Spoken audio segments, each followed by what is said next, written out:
Blake called for an interiorization, a reopening of what he called the worlds of eternity, which are the inner spiritual worlds, which in a materialist civilization or culture have been virtually denied and excluded.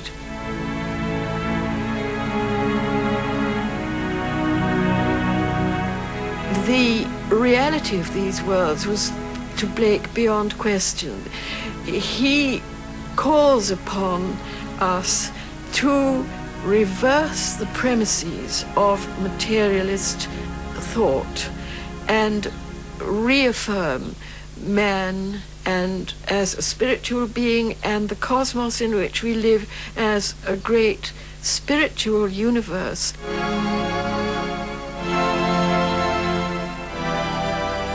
Blake challenged reason insofar as at the end of the 18th century, in the materialist world into which we were entering upon, reason had in fact claimed supremacy. In fact, reason was enthroned as a divinity in Notre Dame in Paris at the time of the French Revolution. There was a tremendous human hubris, a dismissal of the true divinity within man, which in Blake's terms is the imagination. All the arts of life they changed to the arts of death in Albion.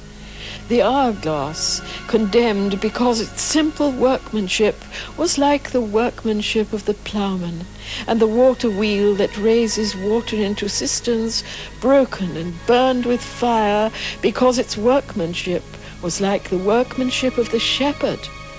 And in their stead, intricate wheels invented, wheel without wheel, to perplex youth in their outgoings, and to bind to labours in Albion of day and night the myriads of eternity, that they may grind and polish brass and iron, hour after hour, laborious task, kept ignorant of its use, that they might spend the days of wisdom in sorrowful drudgery to obtain a scanty pittance of bread, in ignorance to view a small portion and think that all, and call it demonstration, blind to all the simple rules of life. One can call Blake a Gnostic in a general sense, not in a sectarian sense, because in fact he drew his system from many sources.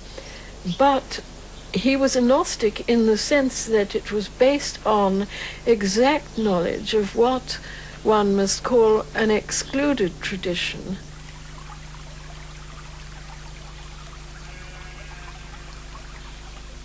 Blake held the view, which has since become very widespread through the works of Jung, that the structure of what one might call the human psyche, the inner universe, was fourfold. There are, for Blake, the four Zers, which correspond in a general way to Jung's four functions of reason, intuition, feeling, and sensation. And these four functions Blake has very marvelously personified in figures we all know, of whom the villain of Blake's myth, so to say, is the figure of Urizen, reason. Urizen puts bounds to the universe. It is a bounded universe. It is measured. It is the universe of quantity, if you like, the reign of quantity. Length, breadth, height, weight. It's the measurable universe. And it is bounded. He puts a circumference to the universe. And one sees him in that very fine late engraving of Blake of God creating the universe with a pair of compasses. He is bounding it. Whereas the universe of the imagination is unlimited and boundless. What is man? The sun's light, when he unfolds it, depends on the organ that beholds it. Blake, I think, understood that the only true revolution is an inner revolution in the inner transformation of the Church of the New Jerusalem, which he himself celebrates in the poem which he calls Jerusalem. The city within the brain, if you like, of humanity is Jerusalem in the making.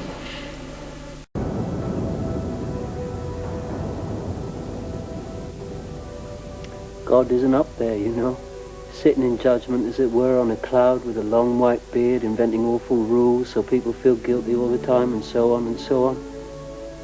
That's somebody else, entirely. God is within. It's man who is without. Cosmic man. Now, if you don't understand that, don't worry, you're in good company. Besides, you'll get the point eventually. I mean, by the time you're dead, when your spirit will become so agile, you'll find that you can leap from star to star in a single stride. Oh, there are, of course, people who would dispute that. Mathematicians, philosophers, engineers like Arkwright, scientists like Newton. Isaac bloody Newton. Now, he's a most perfect symbol of that oppressive and ruthless spirit which is the governing force in our society, and an embodiment of that cosmic spirit who holds our world in the direst subjugation, and who with terrible laws oppresses us all and sticks us down and makes us know our bloody place. Many people worship this horrible emanation and call it God, a good God and a just one. They're wrong, of course, for if this good God were in fact just, as they suppose, the world that he created would be just too. The world isn't just. Society isn't just. Far from it. Blake was speaking to deaf ears in his own time, and his prophetic message is essentially one that calls for a reversal of the premises of the last 300 years or so of materialist civilization. Man is a spiritual being, and we inhabit a spiritual and living universe.